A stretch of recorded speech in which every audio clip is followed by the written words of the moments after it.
I'm Logan Crawford, and right now on Spotlight, we are talking to author Dr. Winston E. Allen. He has written an amazing book. It is called I Pried Open Wall Street in 1962, Overcoming Barriers, Hurdles, and Obstacles. It is a memoir. Dr. Allen is a seasoned mentor and trailblazer with a wealth of experience in helping individuals transform their dreams into reality.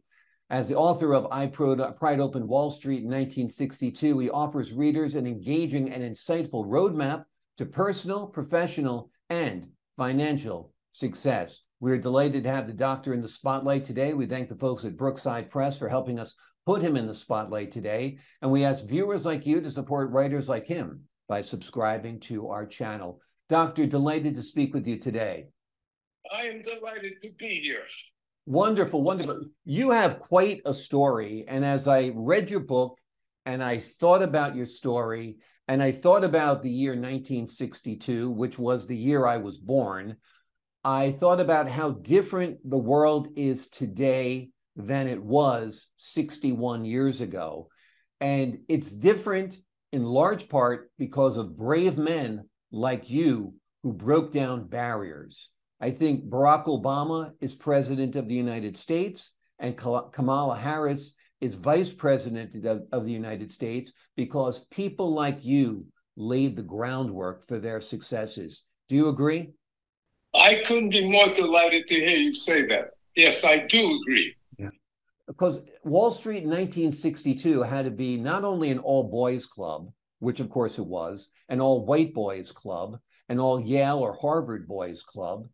How did you pry open Wall Street 61 years ago?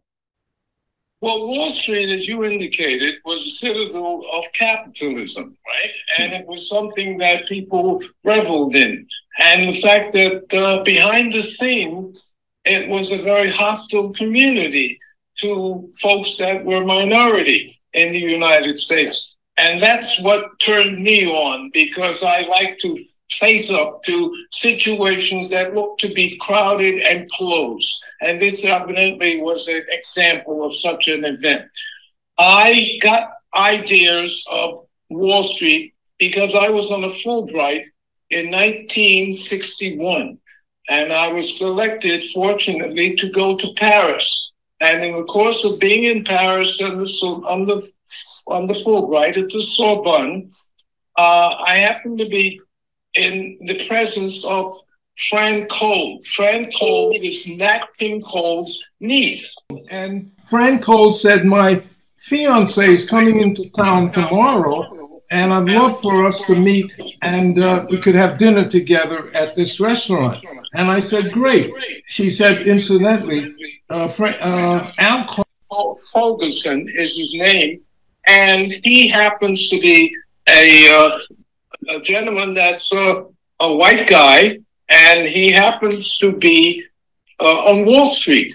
And I said, interesting. I'm looking forward to it. So I met Al, and I said casually to him, I said, Al, I hear you're a big shot on Wall Street. And he said, I don't know about a big shot, but I am on Wall Street, and I'm at Goldman Sachs. I said, that sounds fabulous. I said, tell me a little bit about yourself. Where did you grow up? He said, I come from Danbury, Connecticut.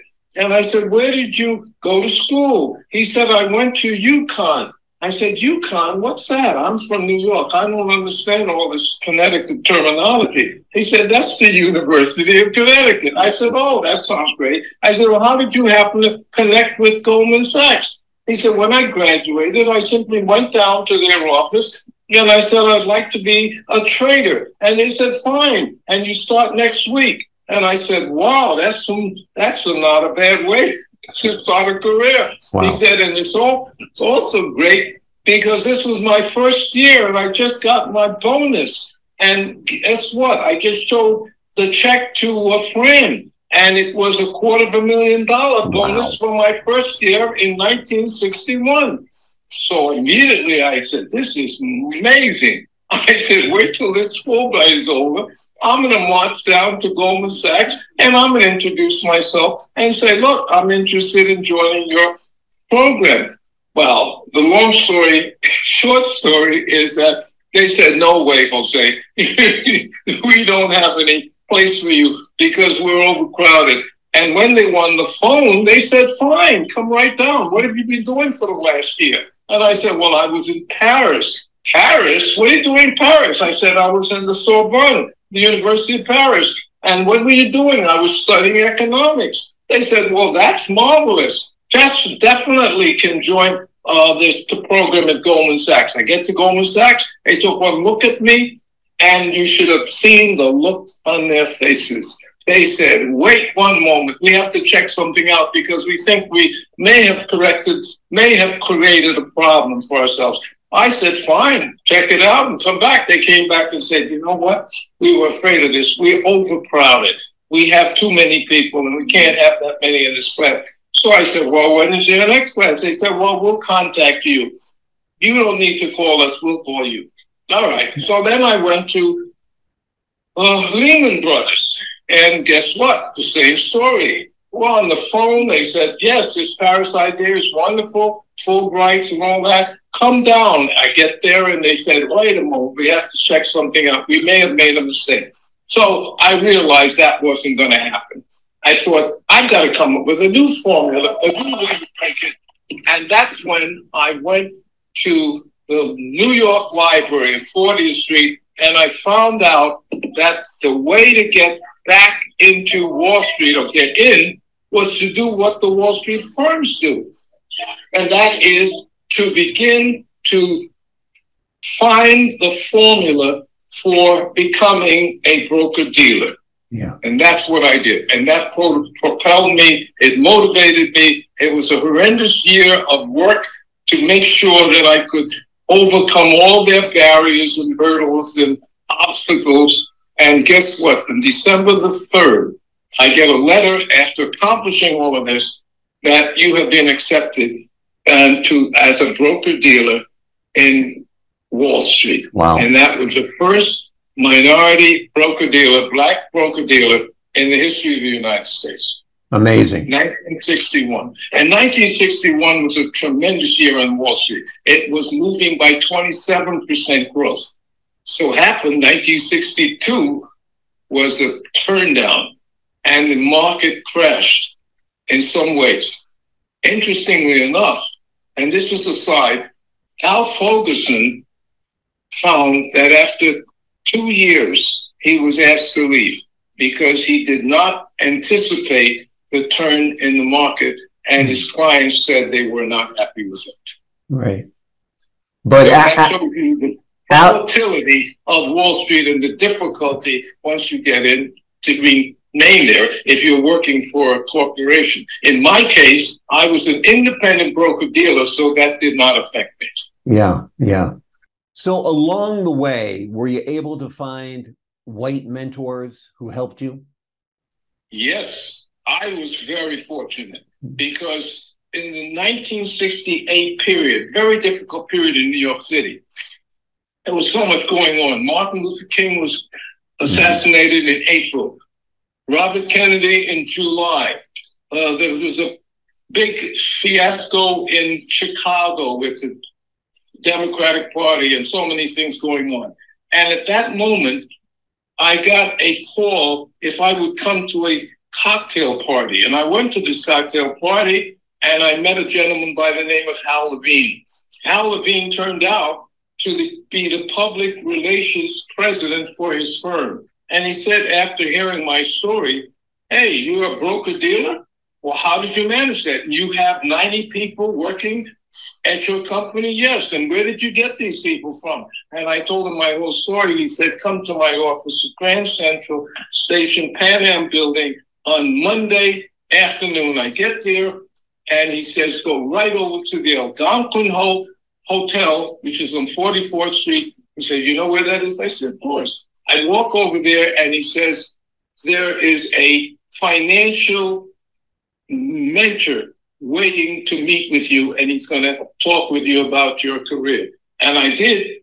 At the end of 3 hours of conversation, they said, let's go to the New York Times. We want to take photographs. And they do.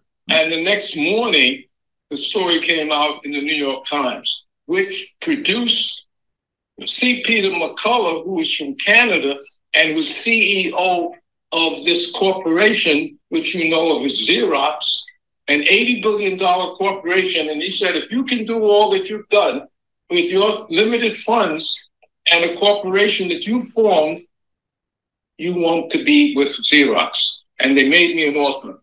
3 times whatever you're making, you come with us and we'll take care of the rest. Amazing. Which they did. And I stayed with Xerox for 10 years. So he was my mentor. Amazing, amazing.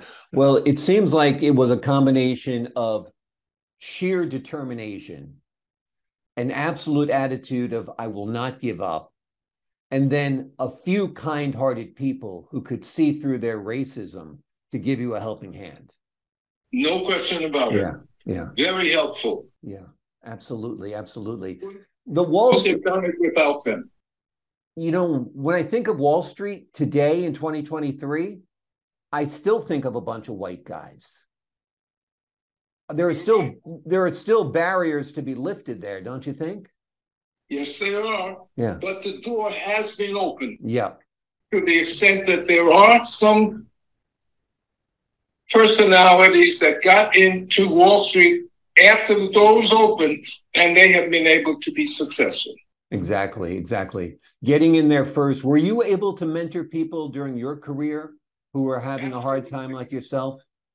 Very definitely. I mentored loads of people. I first had to staff my organization because I was selling. I found that was a natural for me. I enjoy selling and talking to people. But I really found that it was too big for me as a single individual. I needed to form a big organization and to find people who were registered representatives who had passed the Series 7 exam, which is a tough exam. Was difficult. They weren't ready to leave an established firm and come with a fledgling company like mine. So I said, let's see, I have to go out and recruit, which means that I have to find people who do not have this background, who are maybe even in dead-end jobs. And I did. And those people became very, very helpful to get them through this difficult exam. I had over 90 persons who passed the exam, men and women, and also racially diverse at one point. So the bottom line is, yes, I was able to firm up and help people to pass the exam, get into Wall Street, meet with the personalities. For example, the president of Oppenheimer, who was very solicitous and very interested in what I was doing, and it became a very growth effect. I used to have seminars at the Americana Hotel in New York City. It was packed with people. They would come monthly to hear from these personalities talking about the opportunities in Wall Street and the opportunities in investing. And the company grew by leaps and bounds. Wonderful, wonderful. Well, it's quite a story. It must have been quite a journey down memory lane putting together this memoir. Well, it was, and it was a therapeutic journey, because when you start to analyze so many things that have happened to you over the years that you may have thought of incidentally, and all of a sudden you say, these things begin to fit. They work together. There are many things you never anticipated happening, which did happen, and it made all the difference. And I was very, very fortunate because I got to be a person that could bring other people in and help them to develop themselves and develop their careers. And my book exemplifies it because it shows the pictures, the documents that will explain how this process really worked. Wonderful, wonderful. The name of the book for the folks at home, it's called I Pried Open Wall Street in 1962, Overcoming Barriers, Hurdles, and Obstacles, a memoir. It is written by Winston E. Allen, Ph.D. It is a phenomenal book. Like I said at the beginning of this interview, this man and others like him laid the groundwork for us to have the first Black president of the United States and the first Black female vice president of the United States, and more opportunities, we pray, are coming down the road. Someone have said to me that you are the Jackie Robinson of Wall Street. Yeah. I that agree. I think summarizes a lot of what happened. I agree. Because it broke open a door that was shut tight. And we are now able, hopefully, to grow in a way that we wouldn't have otherwise. Yeah. I'll tell you this, though, breaking open barriers in business, I think, was more challenging for an African American than breaking open barriers in sports.